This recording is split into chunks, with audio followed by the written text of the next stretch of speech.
कहानी शूर की नहीं, ये खामोशी की है।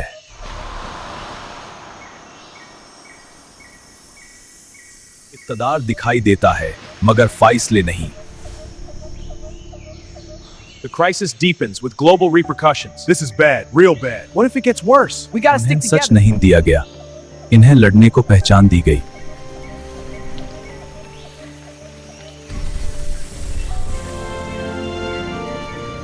और फिर एक आदमी ने सवाल पूछ लिया,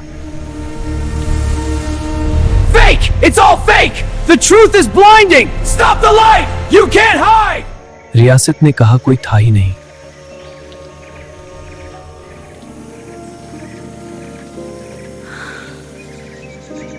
अगर सब जाहिल हैं, तो यह निजाम समझ कौन रहा है?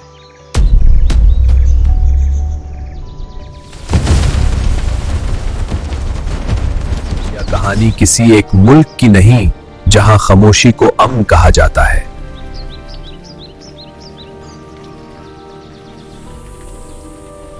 ये महज कहानी नहीं, नफ्सियाती और सियासी उथल पुथल है।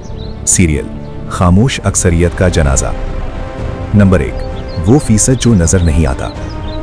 रियासत निज़ाम आज़म में इक़्तिदार का चेहरा कभी दिखाई नहीं देता था। लोग हुकूमत को गाली देते थे, लेकिन हुकूमत दरअसल पर्दा थी। असल फैसले 1% के हाथ में थे। Corporate board rooms, offshore accounts और बंद दरवाजों के पीछे होने वाली मीटिंग्स में 4% को सिर्फ ये इख्तियार दिया गया था कि वो फैसलों को कानून बना दें। 90% को बस इतना पता था कि हालात खराब हैं। लेकिन क्यों, ये सवाल खतरनाक था। और 5% वो सब जानते थे। कहानी के आखिर में पहली बार एक नाम उभरता है, समी। कठपुतलियों का वकार। 4% के लोग खुद को ताकतवर समझते थे। एंकर, ब्यूरोक्रेट, जनरल, आलम, सबके पास माइक या बंदूक थी, मगर हर ताकतवर के पीछे एक फाइल होती थी। समी ने डेटा में देखा, वही लोग जो कौमी मफाद बोलते थे, सबसे ज्यादा मुराद ले रहे थे।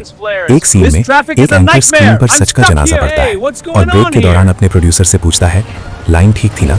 यहाँ वाज़ेह हो जाता है, कठपुतली को अपनी रस्सी नजर नहीं आती, सिर्फ उसका खिंचाव महसूस होता है। जाहिल अक्सरियत का बोझ।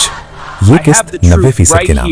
एक फैक्ट्री मजदूर, एक तालिब इल्म, एक रिक्शा ड्राइवर, 3 जिंदगियां, एक जैसी खबरें, एक जैसा खौफ। उन्हें लड़ने के लिए शनाख्त दी गई थी, जुबान, मजहब, फिरका, नजरिया। समी देखता है कि सोशल मीडिया एल्गोरिथम कैसे गुस्सा बेचते हैं और अमन दफन कर देते हैं। किस्त के आखिर में सवाल उभरता है, अगर ये सब जाहिल हैं, तो झूठ इतनी मेहनत से क्यों बनाया जा रहा है? जानने वालों की खामोशी।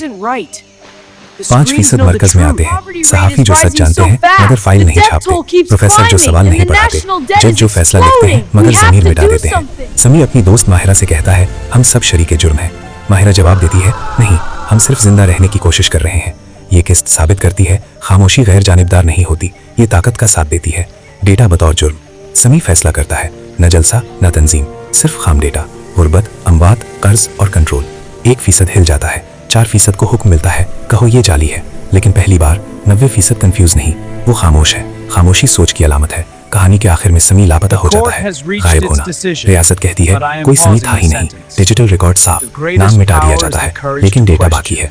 5% 2 हिस्सों में बट जाता है, डरने वाले और शर्मिंदा होने वाले। एक एंकर ख्वाब में समी को देखता है, एक जज फैसला लिखते हुए रुक जाता है, जमीर जागने लगता है आहिस्ता। जब सवाल आम हो जाए, दीवारों पर वही सवाल लिखा जाता है, अगर सब जाहिल हैं, तो ये निजाम समझ कौन रहा है? 4% सख्ती बढ़ाते हैं, 1% सरमाया बाहर मुंतकिल करता है। 90% में पहली बार एक चीज मुश्तरक होती है, शक। और शक खौफ से ज्यादा खतरनाक होता है। अंजाम या आगाज। निजाम नहीं गिरता, वो लड़खड़ाता है। कोई इंकलाब नहीं आता, कोई हीरो वापस नहीं आता, लेकिन लोग आंख मिलाकर बात करने लगते हैं। 5% में से कुछ बोलते हैं, 4% में से कुछ इनकार करते हैं, 1% पहली बार वक्त खरीदने की कोशिश करता है। आखिरी जुमला, ये कहानी किसी एक मुल्क की नहीं, ये हर उस जगह की है जहां खामोशी को अमन कहा जाता है।